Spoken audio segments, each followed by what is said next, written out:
আজি পহিলা মাঘ।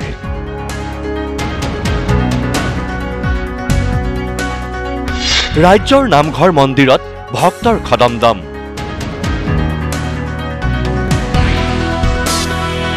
এগছি বন্তি জ্বলাই নেদেখাজনক বিচাৰিলে আশীষ।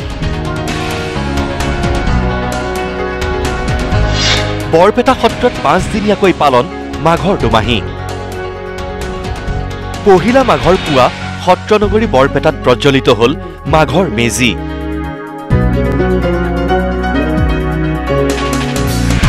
পুহৰ সংক্ৰান্তিৰ পৰা মাঘৰ 4 তাৰিখলৈকে বৰপেটা সত্ৰত আধ্যাত্মিকতাৰে পালন কৰা হয় মাঘৰ দুমাহী। এই 5 দিন পুৱাৰে পৰা নিশালৈকে নিত্য প্ৰসংগৰ লগতে নৈমিত্তিক প্ৰসংগৰো সংযোজন ঘটে। নামৰ ধ্বনিৰে মুখৰিত হল বৰপেটাৰ আকাশ বতাহ।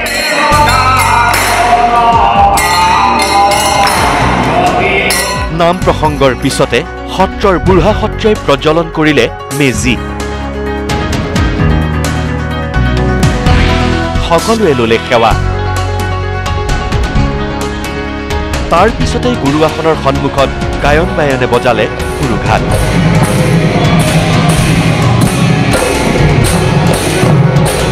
পহিলা মাঘতে সমগ্ৰ অসমবাসীকে আমি আশীৰ্বাদ কৰিছোঁ, সমগ্ৰ অসমবাসী সুখত থাকক, কল্যাণ হওক আৰু সকলোকে মংগল কৰক, আনন্দত থাকক, ভোগালীৰ ভোগে সকলোকে আনন্দ দিয়ক। সমগ্ৰ অসমবাসী এই বৰপেটা সত্ৰৰ মেজিৰ জুইৰ উত্তাপিত কৰক, তেওঁলোকৰ কুশল হওক মই কামনা কৰিছোঁ। সমগ্ৰ অসমবাসী কুশলে থাকক।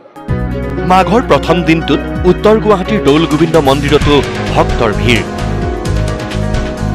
চাকি বন্তি ধূপ নৈবেদ্যৰে সেৱা ললে দৌল গোবিন্দৰ চৰণত।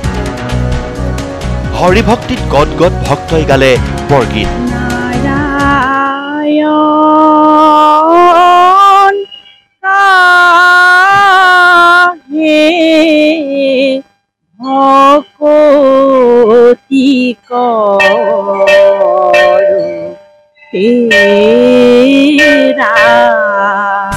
পহিলা মাঘৰ দিনা নিজৰ লগতে বিশ্ব শান্তিৰ কামনা কৰিলে প্ৰতিগৰাকী ভক্তই।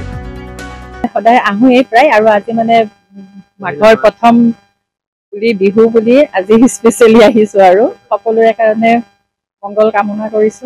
ভোগালী বিহুৰ সকলোলৈ শুভেচ্ছা থাকিল আৰু এই মুহূৰ্তত সমূহ অসমবাসীলৈ মই সকলোৰে মংগল কামনা কৰিছো। এইবাৰ আহিছো হাজোৰ হয়গ্ৰীৱ মাধৱ মন্দিৰলৈ। পুৱাৰে পৰা হয়গ্ৰীৱ মাধৱ মন্দিৰতো ভক্তৰ লানি নিচিগা সোঁত। মাঘৰ পহিলা দিনটোত ভগৱানৰ চৰণত ধূপ দীপ নৈবেদ্যৰে সেৱা লৈছে ভক্তই। ভক্তৰ নামৰ ধ্বনিত মুখৰ হল পঞ্চতীৰ্থৰ আকাশ বতাহ।